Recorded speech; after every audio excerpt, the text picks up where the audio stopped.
Good evening from the campus of the University of Wisconsin-Madison. I'm Jenny Price, co-editor of Wisconsin Magazine, a publication produced in partnership between UW-Madison and the Wisconsin Alumni Association, with funding provided by the University of Wisconsin Foundation.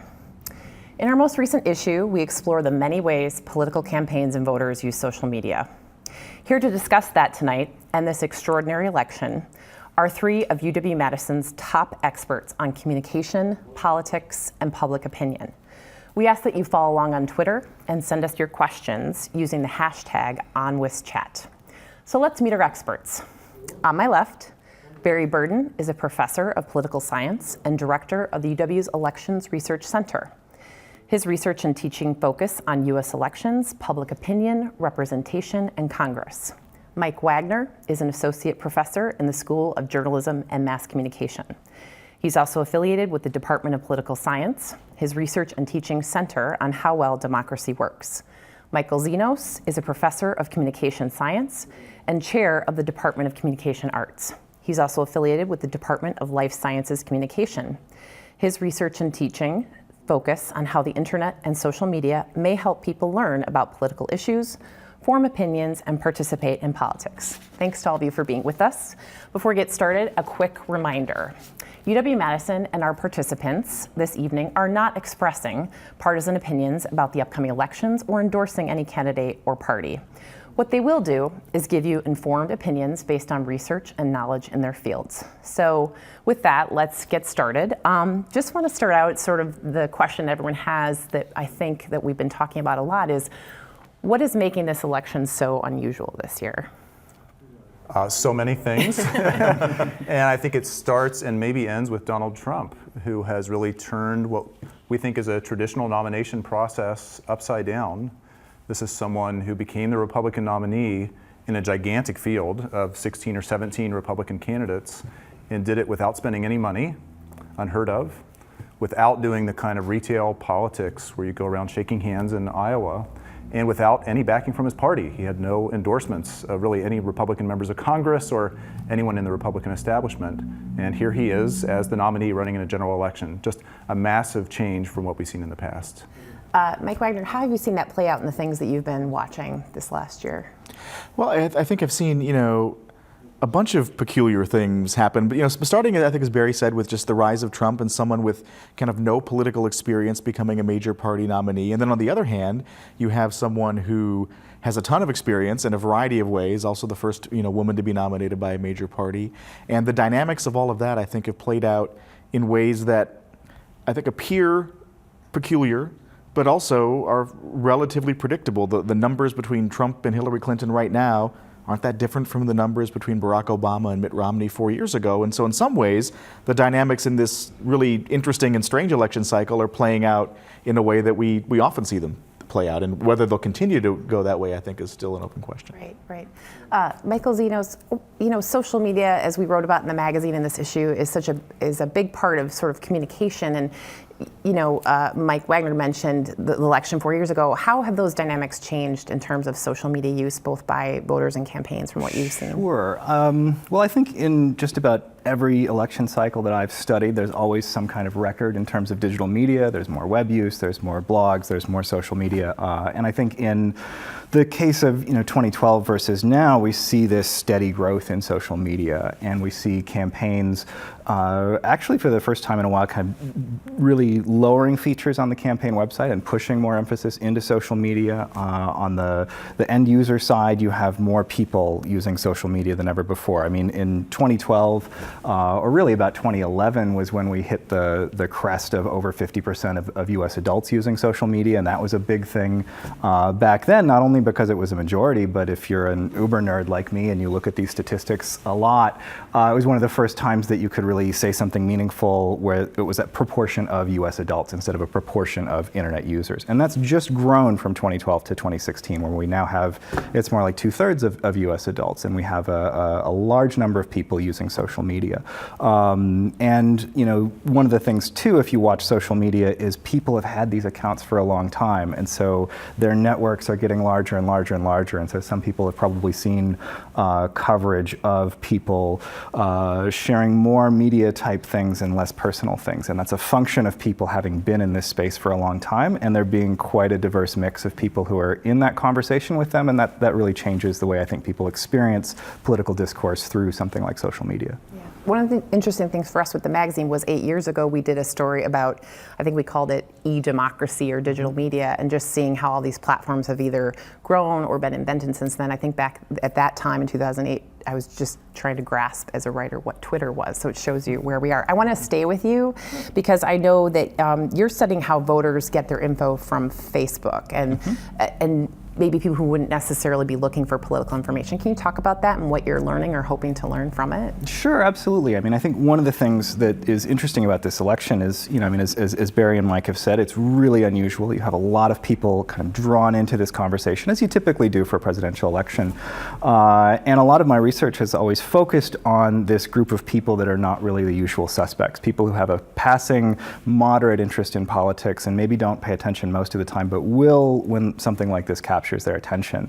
And here social media can be a really interesting and really dynamic force where, unlike a lot of the other platforms out there, the litmus test for someone being able to show something to you on Facebook is essentially, do I know you, have I met you in person, right? As much as we like to think about a filtered universe, when somebody accepts a friend request, we don't say, do you agree with me on all political issues? Do we have exactly the same levels of interest in politics? And so that can become this really rich space, as I said, for people to encounter the kind of political discourse that I think moderate to low interest individuals have always drawn on. They've always turned to their neighbors and friends who are more interested, more sophisticated for help with thinking about politics. And that's something that used to happen over the back fence or occasionally at the water cooler. And now it happens when you're waiting for your dentist or when you're on the bus or anywhere that you turn to that place that many people turn to habitually.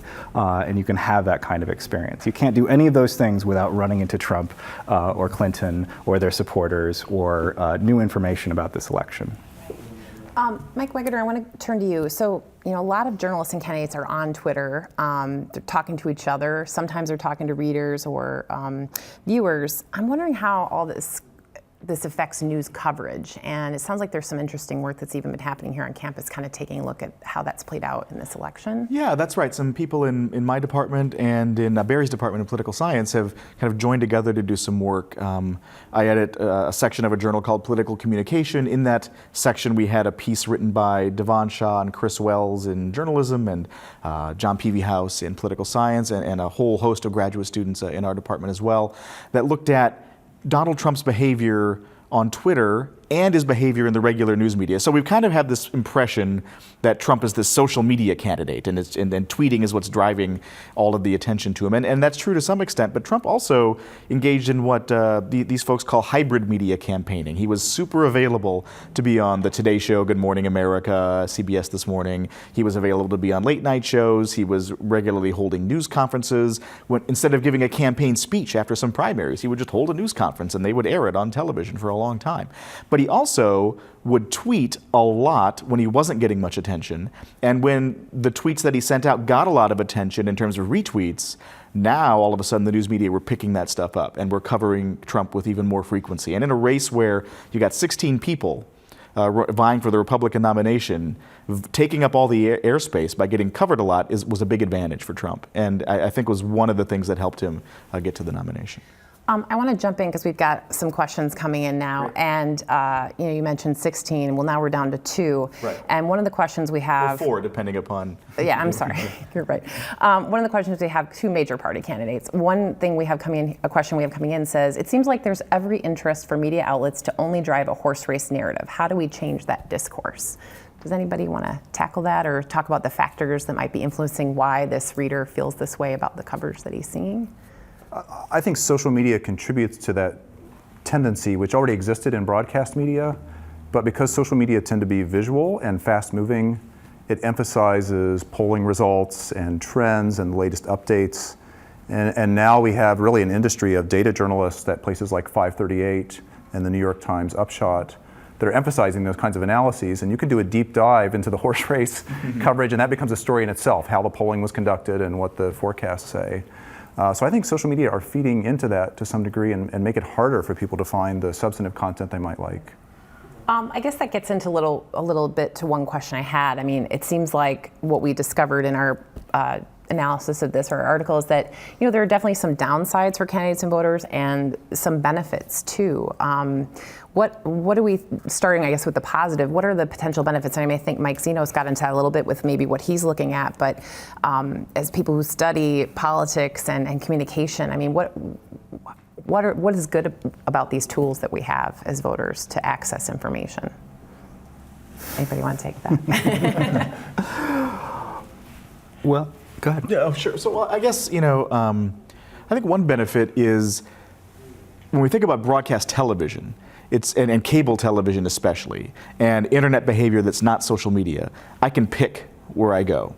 And so I can pick the information. If I want to be told that my side is right and your side is wrong, I can select that to some kind of degree in a way that I wouldn't have had control, say, in 1985 if I wanted to do that. If in 80, the television's on the news, all 3 channels at 5:30. But now, with social media, I think you run into people with whom you disagree.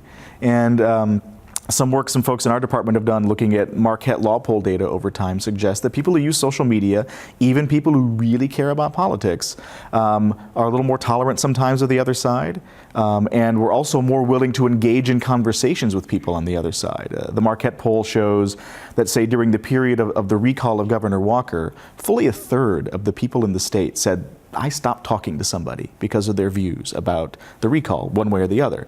But people who were heavy social media users weren't as likely to do that. And so I think one explanation is that they might have been encountering people with different views, and that might have led to a little bit more of a deliberative behavior, which isn't to say that there aren't a lot of terrible people saying terrible things on social media. That happens too, but I think on balance there are some real positives that can come out of that conversation. One of the questions we have asked, after such a divisive presidential campaign, how can we ensure that citizens continue to participate in the process? I mean, is there any indication that this kind of divisiveness or perceived divisiveness will somehow hinder turnout, or what do we know about those dynamics? Well, the nominees we have this year are not especially well liked by the public. That's a common theme that's gone around, that we have very unpopular nominees.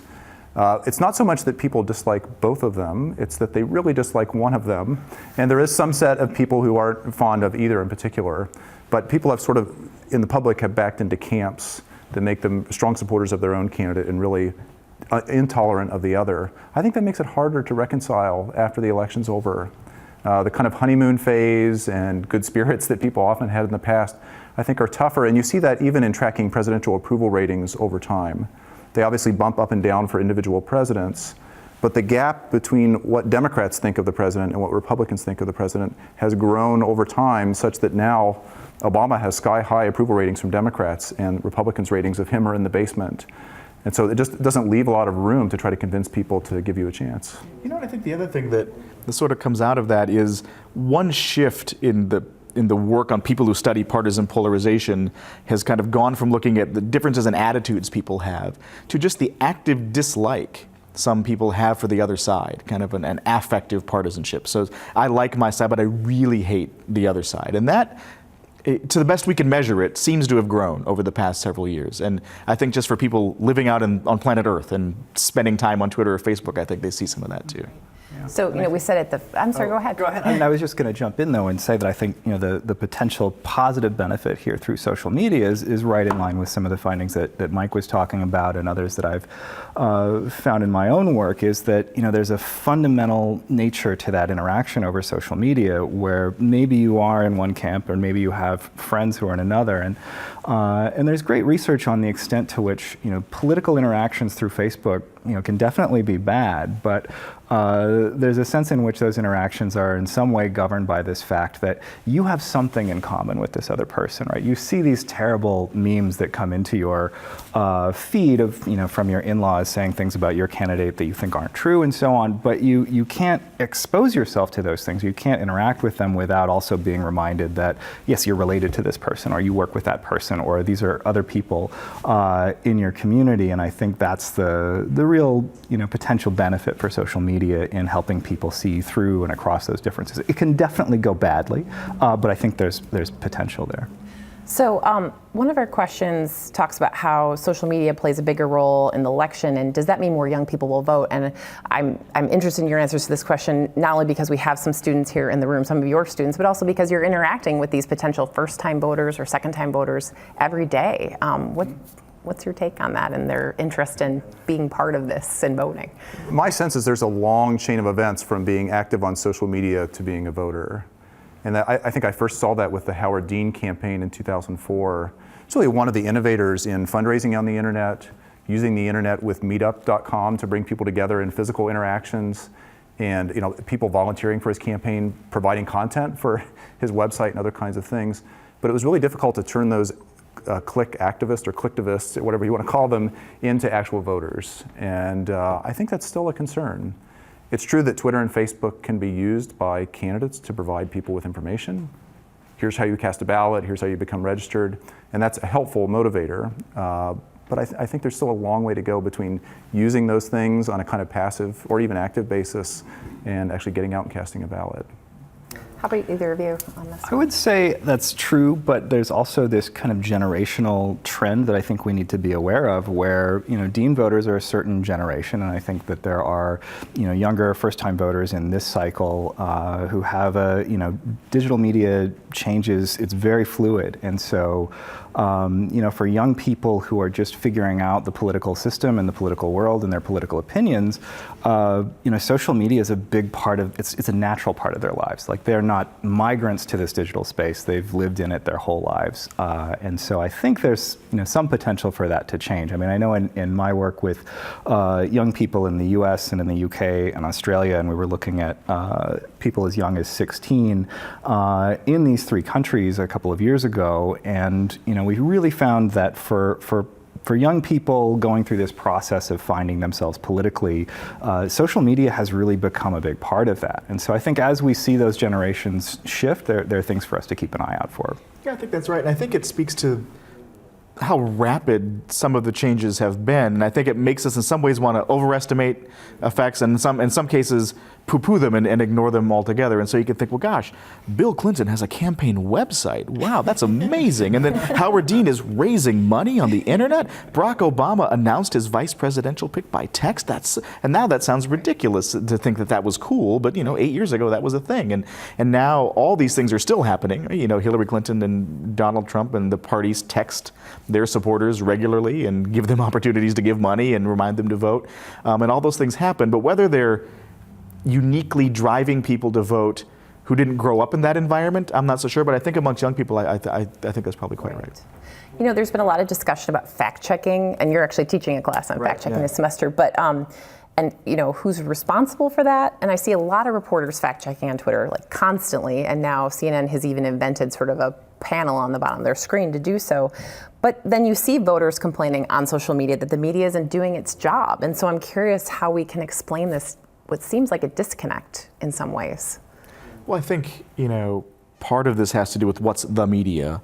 I mean, there's been plenty of critical coverage of Donald Trump and plenty of critical coverage of Hillary Clinton. They haven't probably come from equal quarters and equal measure, but there's been lots of, scrutiny of the things that they've said, and there's been lots of deep dives checking whether or not the things that they've said are true, or under what circumstances are they true. And so a lot of that's the case. I think there have been some pretty strong critiques to the news media about the amount of attention Donald Trump got as compared to the people he's been running against. And he got around $2 billion or so of free media attention during the primaries, and Ted Cruz and John Kasich, kind of the closer competitors, were orders of magnitude behind. And Hillary Clinton doubled up Bernie Sanders' free media, but she was still way behind what Trump got. So I think there's the amount of attention candidates get, And that's one way that candidates can communicate with voters, but then there's the kind of attention that they get.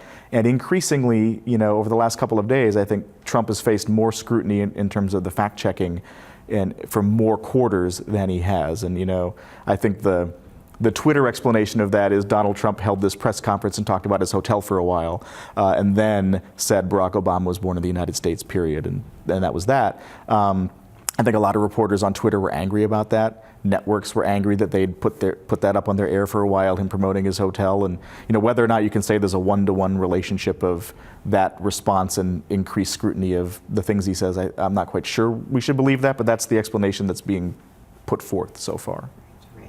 There's a lot of fact-checking happening. Factcheck.org, PolitiFact, there are hundreds of statements from both Trump and Clinton that are checked there, but they lag the news cycle just a little bit. It takes a while to do those pieces and get it right. And so voters, I can understand, are frustrated that the correction doesn't happen until after the news has passed. And I think that made it especially hard during the primaries when there were so many Republican candidates in particular, and the cycle was moving quickly with primaries and caucuses. It seemed like every Tuesday of every week from January until June. And the fact-checking, I think, just couldn't keep up with all the other elements in the news. The other way fact-checking happens is kind of by crowdsourcing.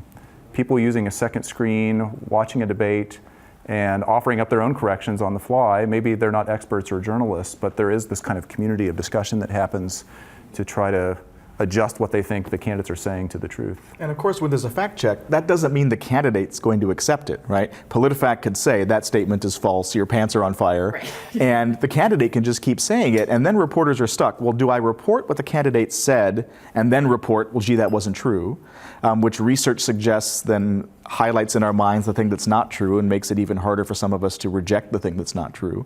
Or do they just ignore what the candidate said and move on and then be open to charges of bias of, well, you're not even reporting what the candidate is saying anymore? And so they're in a really tough spot when these fact checks happen. A couple more questions have come in, and one of them is, how will social media change the types of candidates that run? We've maybe seen some of that already with some of the things that we've talked about, but I'm wondering if there's a sense that maybe people who thought that that the bar of entry was too high in terms of like media access and the money that it would cost to get access to the air, this provides a different avenue for reaching audiences and potential voters. Does it feel like we're having that kind of change, or is it still kind of a remain to be seen kind of question? I think much too soon to tell myself. I think there are definitely some factors out there that you can look at that I could see where this question comes from. I mean, one thing, if you look at the analysis of social media posts from the two candidates, Trump gets more response, and that's partly a function of the fact that he's got 2.7 million more followers in Twitter than Hillary Clinton does. And so some colleagues, including a graduate student in Mike's department, and I have done research on this, and that is obviously a very strong driver of how much pickup you're going to get in social media. And so when you have candidates who naturally have those kinds of advantages, they're going to do well in social media. But of course, there's so many other factors that go into success here that, there's, as Mike said, there's always this temptation to say that either media are going to give us absolutely nothing new, or they're going to revolutionize everything. And of course, the less interesting story, or the one that takes longer for us to figure out, is one that unfolds over many cycles and many trials, which in the presidential race, we have to wait a long time for that. Someone mentioned second screening, and we got a question about how has social media affected the importance of televised debates. We talked about second screener article. Who wants to tackle that for those who are not familiar with this thing that I do when I'm watching things? Yeah, my wife does not enjoy watching presidential debates with me and my devices. There's a little bit of work, some of which has come out of our department and the social media group in partnership with some folks at Texas Tech who are more body language experts. And so the social media group at Wisconsin has been harvesting some percentage of Twitter. For several years it was 10%, and for the last couple of years it's been 1% of Twitter globally every day. And so it's a huge archive of tweets that are out there. And one thing that we've been really interested in are flashpoints like presidential debates, and how do people behave on social media during those sorts of things. And are people responding to Mitt Romney saying binders full of women, or Barack Obama aggressively striding toward Mitt Romney or something like that? And what do they tweet about? And it turns out at least one of the drivers comes from the body language of the candidates. And so when they engage in particular kinds of dominant gestures and language, that seems to drive people's willingness to start talking on Twitter, more so even than the content of what it is they're saying. And so you have second screening happening where people are commenting, as Barry was saying before, maybe live fact checking, Trump just said this and it's not true, or Clinton said this but it's not consistent with what she said before. But also people responding to the stuff that we all don't even think about in the human communication that we do every day, whether we're smiling or showing our lower teeth. If you watch Donald Trump in a debate, when the lower teeth are exposed, that's a sign that he's about to say something negative, and that's a common thing in people who study body language and communication, which I wasn't aware of until seeing some of these studies come out. And so there's a lot of things happening all at once. There's the content, there's the interpersonal communication that happens, and then there's our own willingness to, am I going to tweet this, am I not, and all of that too. That sounds frightening for candidates. Right. Yeah. If you're already in your own head about how you're being treated, Al Gore is too aggressive in debate 1, too compliant in debate 2, just right in debate 3 by his own scorecard that he gave himself in 2000. And you can imagine candidates really worrying about that. And the last thing I think you want as a candidate is for people to perceive that they see the wheels turning about how the candidate's being perceived during a debate. Right. And we're less than a week out from the first debate. So do we anticipate that sort of this activity will be at an all-time high in terms of people engaging with that material that way? And how do you think that affects debate coverage? Is debate coverage really being deeply affected now by this sort of spin activity that goes on online? It used to be that there'd be people waiting outside a debate, right? They call it the spin room or spin alley. Now it happens live.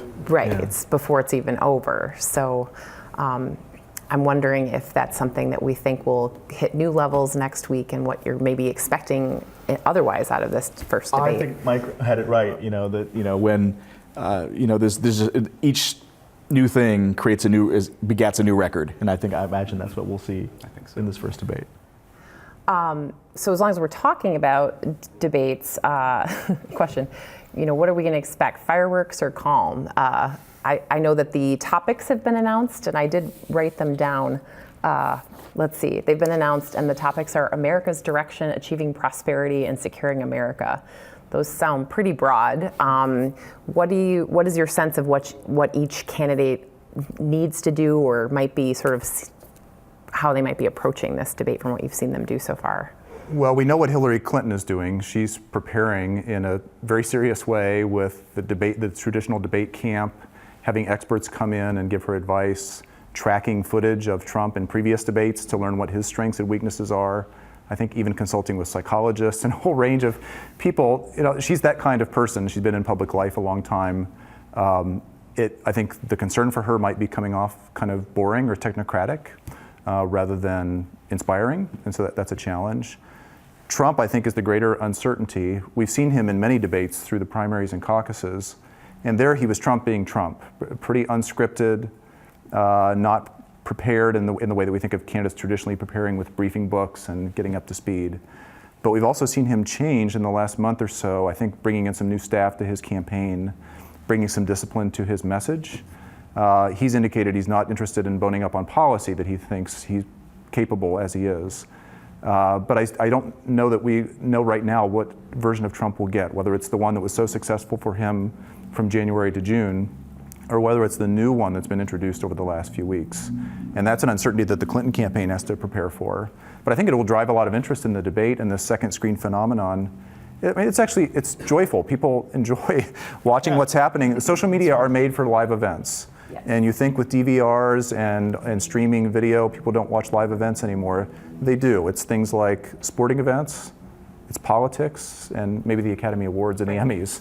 And for those kinds of things, that live social activity is really just enjoyable for people and fills the space and makes it a different kind of event. What of the topics announced? Do you think that that's going to allow them to get into their strengths, of the strengths the candidates have of the subject matter that they seem to have a command of, or is it hard to tell? They're pretty broad, so it's hard to say what the questions will be. But well, there's some pretty good research that candidates are pretty good at taking a question and pivoting to what they believe is a part of the message that's going to be successful for them. And so, so you said one of the topics was securing America, right?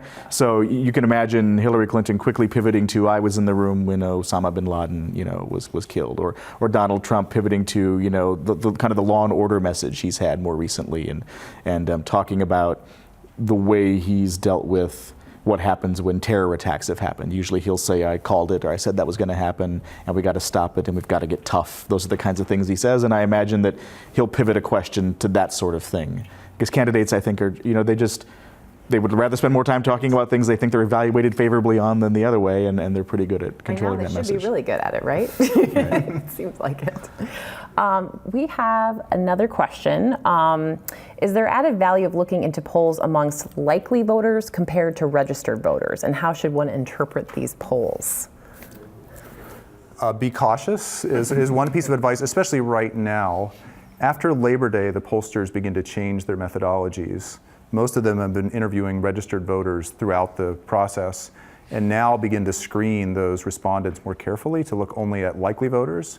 They all have different methods for assessing who the likely voters are, but in this transition period in early September, you get some bumping around in the polls just because the methodology has changed. So, for example, we think that the gap between Clinton and Trump has narrowed in the last couple of weeks since the Democratic Convention, at least.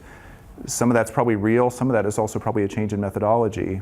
I think the Trump voters are less predictable because he's a different kind of candidate, and it's a real challenge for pollsters. So, relax. These are estimates. They're doing the best they can. The nice thing is there are now a diverse set of methodologies out there. Some polls being done with traditional phone landlines and cell phones. Others being done on the internet. Others are now sampling from registered voter files and trying to match it to the census and other kinds of sources. So we can triangulate a little bit, and I think that's a way to overcome the liabilities of each approach. So more polls is a good thing in this case, or? I suppose. This goes back to my earlier point about whether we can get out of the horse race. Right. People really enjoy polls, and they're so cheaply conducted now that media can spring for them, and universities and campaigns and interest groups are all doing polling now, and they want to be the last one on the pile that gets the discussion on that day's news cycle. So I think we're just in a place where the producers and the consumers of polls are both pretty happy. Right. Earlier we touched on the fact that there are not just two candidates, there are other candidates in this race. And Mike Wagner, I'm wondering if you can talk about why none of those, it seems like, as we said, these are not two popular major party candidates we have, but why hasn't there been a more moderate third party candidate rising to kind of fill that void? Sure. Well, some of the work I've done with Ted Carmines at Indiana and Mike Ensley at Kent State look at how voters kind of organize their ideas and what options are available from the two political parties. And if we think about how, most people might think about their views on economic issues and how the government spends our money and how much of it they take from us, and we might have other views about what we think is morally right and wrong. And some people have liberal views on both of those kinds of issues and tend to vote for Democrats. Some people have conservative views on both of those kinds of issues and vote for Republicans. But quite a lot of people have libertarian views to say the government shouldn't take my money or tell me what to do in my personal life. And others have the opposite views, populist views, we might say, who would say the government should be regulating a lot of government spending, but should also be regulating a more traditional moral set of ideas. And it's these folks, the libertarians and the populists, who answer public opinion surveys by saying, well, I'm a moderate.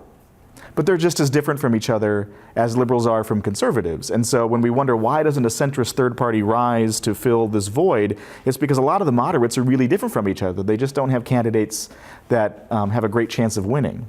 Like Ross Perot, for example, in 1992, on the Reform Party ticket, had views that fit well with libertarian voters. They were the most likely to vote for him, but he only got 35% of the libertarian vote and 21 or so % of the overall vote. So even when he matched their views, he couldn't get a majority of their votes. And it's just hard for third parties. They're not on the ballot everywhere. It's hard to get on the ballot. It's hard to get attention. It's almost impossible to get in the debates. They won't be in the debates because there's a 15% threshold. And one of our questions was whether that's fair. And I don't know if you're able to answer that, but maybe if someone knows the history of sort of how that was, who decided that, I guess is probably a better question. Yeah, fair or not, it's arbitrary. It's a standard, and we could have different standards. That really comes out of a debacle that happened with the Perot campaign back in the 90s. As Mike mentioned, in 92, Perot was a real force. He was on the stage with Bush and Clinton, got almost 20% of the vote. In 96, he ran again, and his campaign was not doing as well. The Commission on Presidential Debates looked at his campaign and with a bunch of unwritten subjective criteria decided he was not right for the stage. He was obviously angry about that. And so there was some soul searching that went on afterwards to say maybe we should develop some formal criteria. And this 15% threshold developed. It's not ideal. It would screen out some candidates who might do well on election day. I mean, after all, it's polling that's done in mid-September.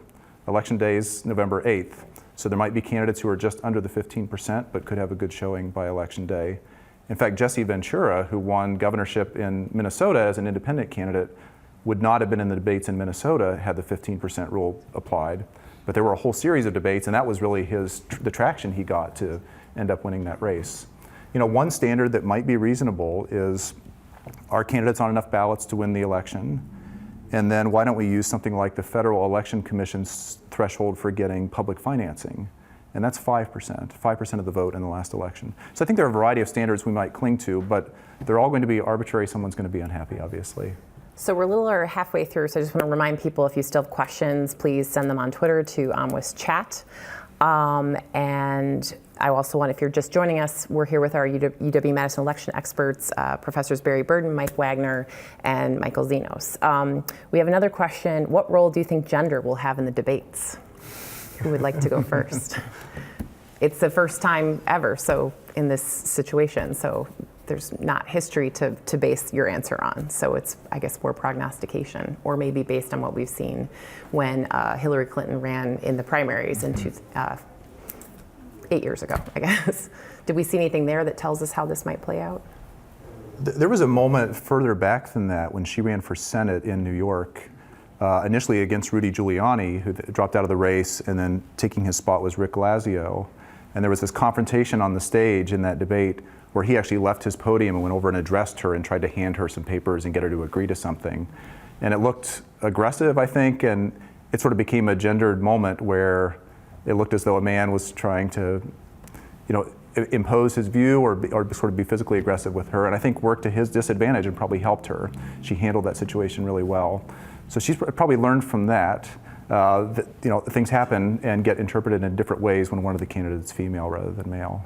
I've noticed that when things happened, I guess after the Commander-in-Chief forum, her campaign made some hay about how they felt she was treated differently, or I think it was the Democratic Party chair from Wisconsin, Reince Priebus, had said she didn't smile, and that sort of spawned what we call a meme storm, or a bunch of responses to, well, women don't have to smile. So it seems like people are looking for those moments, and I assume they will be looking for those moments in debates, whether they're actually there or if it sort of, I think it's one of those things where, as you talked about, it depends on what people are looking at and what they're seeing. So I think that's right. I think it depends on what people are looking at to some extent, and it also depends upon what the campaigns want to do with that judgment, right? So after the Commander-in-Chief forum on NBC, it seems like the Clinton campaign wanted to make that a bit of an issue. But the Clinton campaign also doesn't make gender an issue all of the time, because as Hillary Clinton has said many times, if I'm complaining about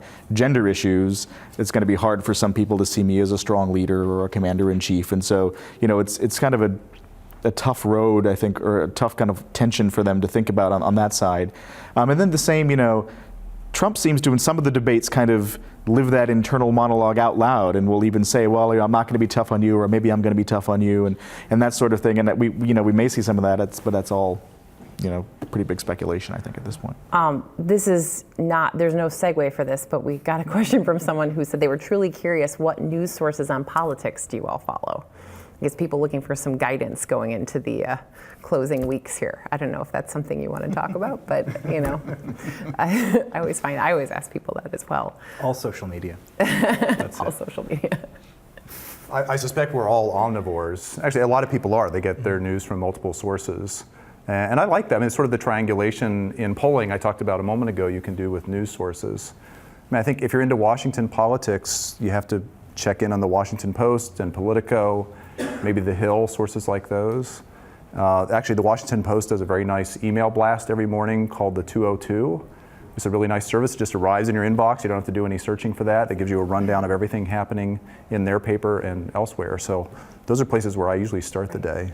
Yeah, I look at those. I look at Vox and 538 and some of the more data stuff. I look at local news. I kind of like local news, and so I've lived in a few places, and so I'll check the Minneapolis Star Tribune and the paper in Wilmington, Delaware, and just kind of see what are people talking about in different kinds of places around the country. And I enjoy just checking out what Fox has to say and what MSNBC has to say. I do that stuff in smaller doses because of time and my tolerance for it, but I like to see what lots of different people are doing. I mean, I would follow on with that too, and just in all seriousness, talk about. This diversity that we have is so rich, and I think it's a really interesting piece of data to think about the audiences for these kinds of things. So, as Mike said, different cable news channels. One of the things I like to pay attention to is network news, because it's still such a big part of a lot of people's experience. And so, I think following a lot of different sources and thinking about what those sources are oriented to is certainly that's what I do. I'd say one thing that's happened on social media that hasn't happened to me before is I've been introduced to different campaign operatives who I wouldn't have ever gotten information from before. But there are some on the right and some on the left. There's a guy, Rick Wilson, who I think was kind of working with and for in some ways Marco Rubio, and was a big part of the Never Trump movement on the Republican side. But I've learned a lot about how at least some operatives interpret media news cycles and what different elections mean, and how people who are working on the ground day to day think about campaigns, which is different than how I think about them and thinking, well, let's look at the president's approval rating and the state of the economy and the electoral college, and the way these folks think about the day to day has kind of affected how I take in information too. So here's another one. There's a lot of people interested in this social media topic. Social media can seem to reinforce opinions and polarize. Can social media evolve to help fight disinformation? How? Wow, so much. So much in there. I think there are really two comments in there, and I think I'll speak to the polarization piece in the sense that, I think a lot of people think about this filter bubble concept, or they think about all of the sorting. And I know on the hashtag we got another question about this. And I think to me, the biggest thing to remind ourselves about is, there are different layers of the public in terms of their level of interest in these sorts of things. And I think, if you're even the kind of person who's having conversations about people sorting into buckets or having different kinds of strong filters for messages, that makes you in some ways unusual in terms of how much attention you pay to politics. And there are a lot of other people for whom, those markers are a little bit more fuzzy. They kind of are in the background alongside other kinds of social considerations. And there's great research on how you have friends who are vehemently different from you in terms of your predispositions, but you'll take a look at what they have to put on social media, and you'll do that much more readily than you will in the wild open space of the internet browser, where you punch in exactly what you want to get. And that might not change people's minds, but it does expand, I think, their horizon and their thinking about what ordinary people who maybe they're a little bit crazy, but they're not totally crazy, think about politics that might be different from them. But the fact checking, I would think Mike has some things to say about that. Well, I think that can influence a few different things that might be positive. One might be how reporters decide to approach stories. And so, one thing I've noticed in the last couple of years is that people are more willing to push reporters on Twitter about false equivalence, for example. So, some people say X and some people say Y, and we have to leave it there, And that kind of coverage has gotten a lot more criticism, I think, because the flipping of who's in charge of the agenda, or at least the potential for the flipping, is happening because of social media. And so we would traditionally think, well, the news media decide what to cover, and that's constrained in some way by what political elites talk about and what's happening in the world, but they still have some choice over what's newsworthy and what isn't. And now people can push back. And in some work I've done with some graduate students in our department and in my former university, have looked at how when people start to just search on Google for information, that can drive some niche news audiences, so smaller audiences in the news and how they cover things, but also how the mainstream media even responds. And when things really blow up because people want to know about them, the media respond, which is different than the media on high telling us what to think about model that we kind of grew up with. Right. So we did get a question, and I think we've answered some of it in part, but it makes me want to ask a question related to it. So the question was, Clinton struggles with 18 to 34-year-old voters who are considering voting for Jill Stein or Gary Johnson. That would be the Green Party candidate and the Libertarian candidate. Can social media help her win them over? I think we've sort of addressed, it seems that that's a question with many layers, but it does remind me that there has been a lot of attention paid to, it seems that she's not attracting as many voters in that age group as President Obama did. And is that still stemming from disappointment that people had over Bernie Sanders not prevailing and winning the nomination, or what else is going on with her in that age group that you've seen? It's real. She's struggling with those groups. I think it comes from two places. Part of it is the Bernie Sanders hangover, that there are young voters who were enthusiastic about him and are not as enthusiastic about her, particularly on foreign policy, campaign finance, the banks maybe. But the bigger part of it, I think, is just that young people are less attached to political parties. They're less partisan, they're less committed to one side or the other. That's something that you tend to accumulate as you age. So it's actually the oldest people in the electorate are the most partisan and most sure about their decisions. And that means that young people are open to choices. They're persuadable in a way that older voters are not. Barack Obama persuaded them for 2 elections in a row that he was the person to support, but it didn't make them lifelong Democrats. And there's now actually a younger group that came of age after Obama. I mean, he's been in office 8 years after all. So if you were 18 when he was first elected, you might be in your mid-20s now. And there's a whole group of people who've come of age since then. And I think they're looking at alternatives, and those 2 candidates are appealing. What's surprising to me is that Johnson and Stein have not made better use of social media. These are underfunded candidates, they're underdogs, they're not in the debates. This is a free source for them to reach out to potential voters.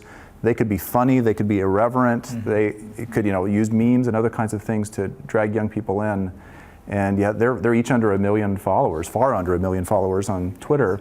So it seems to me like there's an opportunity lost there for them to get a foothold with young voters. But it's true, that's where their strength is at the moment. Right. Yeah, I think another thing about that is just, this seems sort of strange, but Hillary Clinton didn't necessarily grow up the household name to people, say 18 to 22 or 3, that we might presume. I was a nerd as a kid, so I knew Ed Schultz was Secretary of State, but not many people knew who Secretary of State was when they were growing up, right? And so, to think, to know her in the way that even they have heard of Donald Trump, who was on television throughout their whole youth on The Apprentice and The Celebrity Apprentice. And so some people are less familiar with her, others are skeptical of her career in politics. Bernie Sanders has actually been in Washington politics longer than Hillary Clinton has, but she has the reputation as the insider, and being First Lady and Secretary of State certainly make you an insider. But it's not as clear as the narrative is about Sanders being the outsider and Clinton being the insider. But I think that's how they're perceived, and it's been hard for her to attract younger voters, and Trump. And I would say, I think here too, it's easy to forget that there are a lot of things that drive people's attachment to a candidate, and proficiency in social media.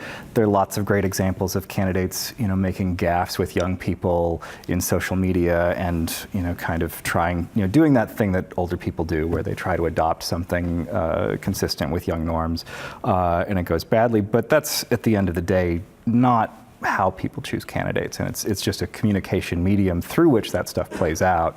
And I think it's, as much as I'm interested in the social media aspect of it, I think that's a really important thing to remember. We have a question about, the question specifically says, how would Mike Wagner respond to those who say they don't plan to vote? But I think the question comes to you because your research area is how democracy works. Obviously, voting is sort of a cornerstone of participation. But it does get at that idea that we may have people who, just because they're so disaffected, disappointed in the choices, may just stay home. Is there some sense of how big of a group that's going to be this time around? I don't know. I think that's, I don't know what you think of. I want to know what you think about this too, but I think it's a little harder to measure this year because it seems like Donald Trump maybe getting some people who traditionally might sit an election out to be more interested in the election. And if we go by, did you vote in the last 2 elections, we would underestimate their likelihood of showing up. But then will they really end up showing up even though they seem to be supporting Trump in the polls? So there's this kind of tension on that side. But, so I think it's kind of hard to estimate that. But what I would say to people who don't want to vote is, well, it's probably the case that one of these people has views that are closer to yours than the other person, and in the way that our system works, that's the person you should pick. And give yourself a better chance of getting more of what you want. There's lots of online quizzes about that, right? Yeah, sure. Right, yeah, which candidate are you? Right. I agree with Mike. It's hard to know at this point whether the net effect of these two somewhat disliked candidates is to mobilize more people to vote against them because of this negative affective partisanship, or whether it just leaves people at home who say, I don't have a choice that's appealing. One of the things that the Trump campaign or Republicans generally have done that's worked for them is to point to a couple of issues that are unifying for their base. One unifying issue is they don't want Hillary Clinton to be president. All Republicans agree on that. The second is they're very concerned about the Supreme Court and want a replacement for Scalia, who will be conservative, and Trump has indicated he's willing to do that. That's been a motivator that's actually brought a lot of Republicans around who are reluctant about Trump through the primaries, but in the last few weeks, that's part of why he's doing better in the polls, is these kind of lukewarm Republicans have said, actually, Trump is going to stop Hillary Clinton from being president and will take care of the Supreme Court. I'm willing to vote for him. And I think Clinton has not quite latched on to the same kind of unifying thing, other than maybe concern about Trump. So they've got to find that, I think, to mobilize people who may opt out this time around. Your comment reminds me that we have seen this sort of dance, particularly in Wisconsin, with our Republican, top office holders, Scott Walker and Paul Ryan, trying to negotiate their way towards some level of support for Donald Trump. Do we feel like people will get any closer than they are now, who are in his party, to outright being more vocally supportive of him? I mean, I saw that Paul Ryan met with Ivanka Trump, so it's sort of like they're meeting with an extension of him, but not actually sort of standing next to him and saying, this is my guy. Is there any precedent for a candidate having sort of that level of what feels sort of lukewarm in some corners in his party? I would say part of any campaign for president involves some people in the president's party or the presidential candidate's party not wanting to be seen with that person because of the things going on in their own district, right? Well. Yeah, right. Yeah. Some people are like, don't come here, Barack Obama. I need to be more moderate, and you're perceived as very liberal or whatever. And so I think there's some of that in any campaign. I think we're kind of getting into prognostication here, but it's probably not super likely that Governor Walker or Speaker Ryan will go further in their endorsements of Trump. They're both for him. Speaker Ryan wrote an op-ed, endorsing him, and Governor Walker spoke at the Republican convention. And given that there are other prominent Republicans around the country, like John Kasich, who haven't gone that far, there's probably less pressure on Governor Walker and Speaker Ryan to do more. Well, there were predictions that the Republican Party would implode if Trump was the nominee. That has not happened at all. Right. There are a lot of reluctant Republicans, some who didn't go to the Republican convention. But the party will exist whether Trump wins or loses this election. And I think for some of these Republican officials we're talking about, they're trying to balance how close to get to Trump, who might be defeated in a serious way in November, and they don't want to be part of that if that happens, but also want to have a future in the Republican Party. And so want to make nice, and I think Marco Rubio, Paul Ryan, others are just having a really difficult time trying to navigate that. They may come out beautifully having managed this year. This is a little bit related, but there's a question about, is there a precedent for party members distancing themselves from a candidate to the extent some have with Trump? I didn't know if there was a equivalent on the Democratic side. You mentioned, I feel like Obama had that experience, especially in the mid-year elections, which are always, difficult, especially for turnout for Democrats. I don't know if there are past candidates on either the Democratic or the Republican side where that's been the case as well, but. Zell Miller spoke as a Democrat, spoke at the Republican National Convention. I'm forgetting which year it was now. But, so there are times when that sort of, prominent partisan from one side goes to the other. And, and some of the reporting today, I'm not sure if they got over their skis or not, but there was some reporting suggesting that former President George H.W. Bush was going to be voting for Hillary Clinton. Had a question about that. And so, whether that's exactly true, I don't know. The last I checked, but I haven't looked at my phone for an hour, which is giving me the shakes. I don't know if he or someone who works for him has come out to say that. Well, I'll look at them together. Yeah. Actually, I could think of a couple instances where this might have happened. One is right at the end of the Bush years, as he was leaving his second term, Republicans were jumping from that ship. They were very unhappy with him. Even, you remember that when John McCain got the nomination, he said, I'm a Republican, but I'm not a Bush Republican. I'm a different kind of person. So he's trying to make a break there. Didn't quite, and he picked Sarah Palin partly to make that break. That didn't work for him entirely.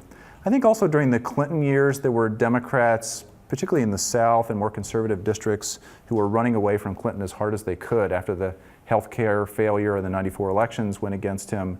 Clinton's face was actually used in a number of ads running against Democrats, morphing the Democratic candidate into Clinton's face and back again. That's a midterm election, but I think there are cases. This one's really unusual because it's an active nominee. Right. And the party's not rallied around him in the same way they normally Joe do. Manchin shoot the Affordable Care Act in an ad? I think to show his. It's possible. I think that's right. Someone can fact check me on Twitter if I'm wrong about that. But I think that happened. You mentioned the possibility, if we have what this person is calling in their question, Republican defectors saying, I'm going to vote for Hillary, does that have any impact on the broader electorate, or does that just sort of a headline for a day and then things kind of go back, people stay where they are?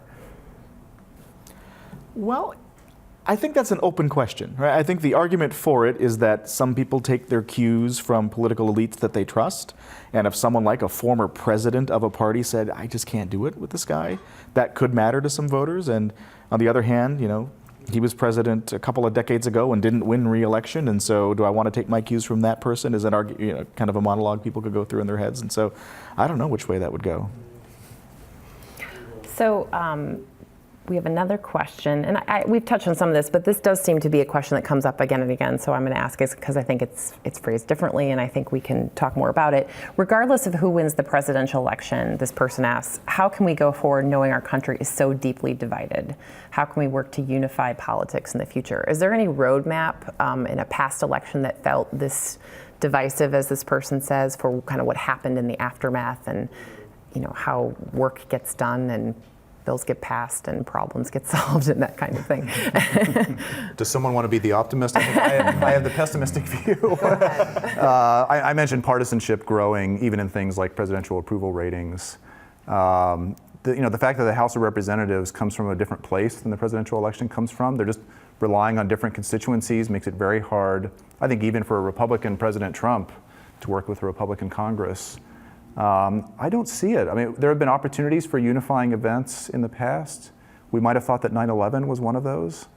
And there was a brief moment where Republicans and Democrats were joining hands on the Capitol steps. That didn't last long. We very quickly got into fights about whether TSA agents should be unionized or not, and whether we're going to provide benefits for firefighters and first responders, and we're still arguing about those things. So if a national terrorist attack doesn't bring the parties together, at least in some ways, I think it's hard to see us working together on the more contentious issues. But somebody save me here. I can't, I don't want to, I'm pessimistic too, but my optimistic spin on it is the general state of American politics is pretty divided. I think it just so happened that when we started studying public opinion, it was a period where people were more moderate in the 50s and 60s, and there was more crossover voting between Republicans and Democrats. But a great deal of our history has been the two political parties, whatever they were pretty divided from each other and saying pretty nasty things about each other. And the Republic sustained itself despite that. So I think, that, one piece of evidence that's still on the pessimistic side is you look at books now being written by scholars about Congress, and they're called things like Stalemate, The Broken Branch, Congress's Public Enemy. These are not things you write about a governing structure that's working well, right? But on the other hand, we keep, the Republic keeps going, and we keep having elections and peaceful transfers of power, and these are things that lots of other countries have a lot of trouble with. That's a low bar to clear. That's a really low bar to clear. No violence. Yeah, would be good. So see, the positive is no violence, but we'll see what happens this time. Any thoughts on that one? I think just that, in some way it comes back to this idea of people being able to sort out into high interest versus low interest. I mean, we talk a lot about this sort of ideological sorting, which really just takes place among people who are of high levels of political interest. But, when we're not in a presidential election cycle, the people who are paying more attention and sustained attention are people who have very strong preferences, and that's, part of the dynamics that Barry and Mike are talking about. And I think that, that to the extent that we can think about maybe things will get better, it will have to go through there, I think. All right. Well, I think that brings us to the end of our chat and the end of our time that we have. And I want to thank Professors Barry Burden, Mike Wagner, and Michael Zenos for their time tonight. Please follow them and Wisconsin on Twitter and read the magazine online. And I want to thank you for watching and joining the conversation. Good night from Madison and Wisconsin.